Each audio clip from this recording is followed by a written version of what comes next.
North Against South, The American Iliad, by Ludwell H. Johnson. Preface to the 1995 edition. This little book was originally intended to be a part of a series of period and topical studies designed for the general reader and for college classes. Its brevity was an editorial requirement of the publisher. It was a rather stringent condition, clearly awkward in many ways, but not altogether without its advantages.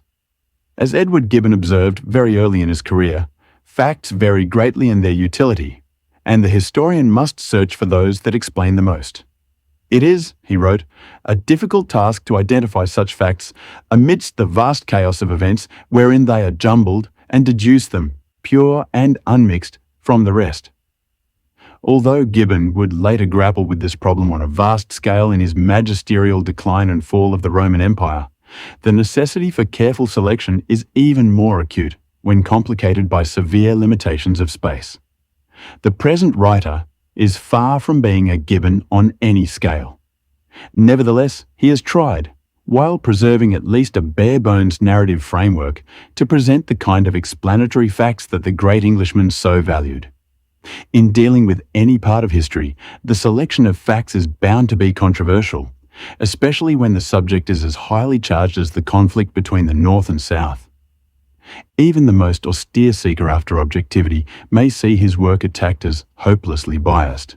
However, the historian will find that he will draw the least hostile fire if his approach falls within the mainstream of interpretation that has generally prevailed ever since the North won the war. This involves the essential premise that the North was right and the South was wrong, that the palm of moral superiority must be awarded to the victor, an illustration of the truism that the winner of the war also wins the history.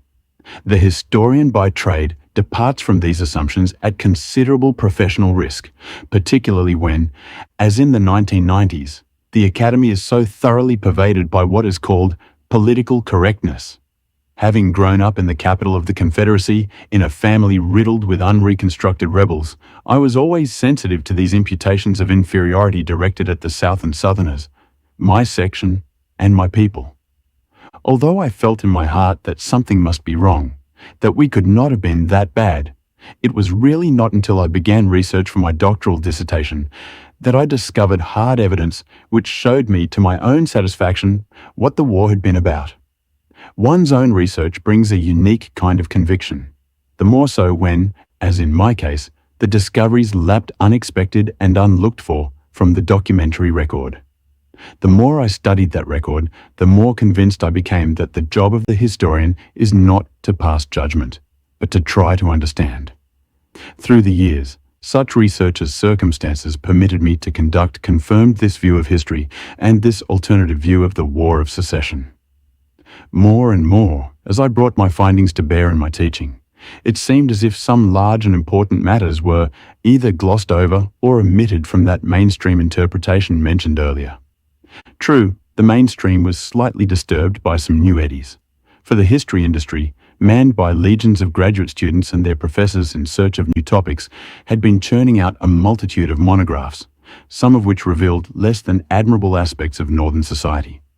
Yet none of this changed the moral balance of the prevailing view of the period, not least because, still looming over it all, still largely impervious to historical criticism, there remained that brooding giant seated in the Lincoln Memorial, whose wisdom, compassion, and self-sacrifice sanctified the Northern cause and gave plenary absolution for any of its imperfections.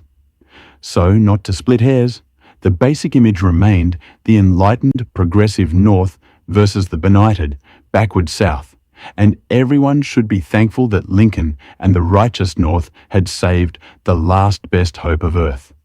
But what of those large, angular, refractory facts so conspicuously inconspicuous even in this modified orthodoxy? How could the Northern cause have been so noble when, as had been amply documented, anti-black prejudice was so widespread in that section? When the unresolvable issue, territorial slavery, was so firmly rooted in racism and partisan politics?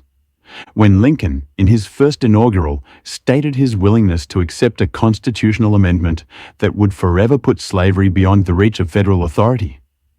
When, as the war was ending, he suggested that Southern states lay down their arms, rejoin the Union, and either delay or defeat the pending 13th Amendment.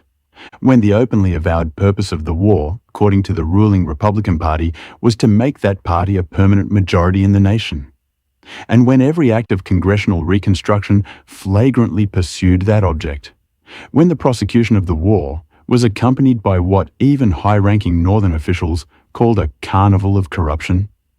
When Lincoln himself presided over a system of illegal commerce that allowed his friends and supporters to enrich themselves by selling supplies to Confederate armies.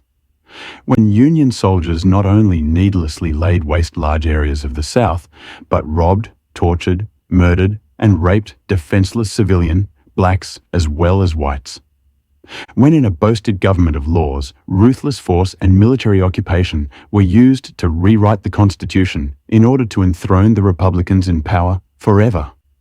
When, after Southern blacks had served their political purpose, the Republicans abandoned them to those same Southerners whom they had so long denounced as merciless brutes. Without belaboring the point further, I thought that this book was as good a place as any to look at the era from a different angle and to emphasize some of the neglected aspects of the American Iliad.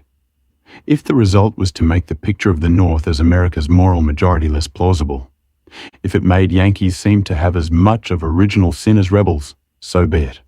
I am happy to leave such matters to those who see history as a kind of morality play, or, what is worse, as propaganda. Of course, the book is not politically or socially or ideologically correct. If that was a reason for its going out of print, it is also a reason for its being reissued on this occasion, for there were those among its readers who believed it might serve as a healthy corrective to the dominant party line. On the other hand, I would like to make clear that the book was not written as a polemic. It was intended to be, within the limitations of space imposed on it, as true a picture as I could give of the way I believe things were, how and why they happened, and the results they produced. It was a sincere effort to understand causes and effects. At least, I hope it may continue to revive interest in an alternative view of the causes, course, and consequences of the war for Southern independence.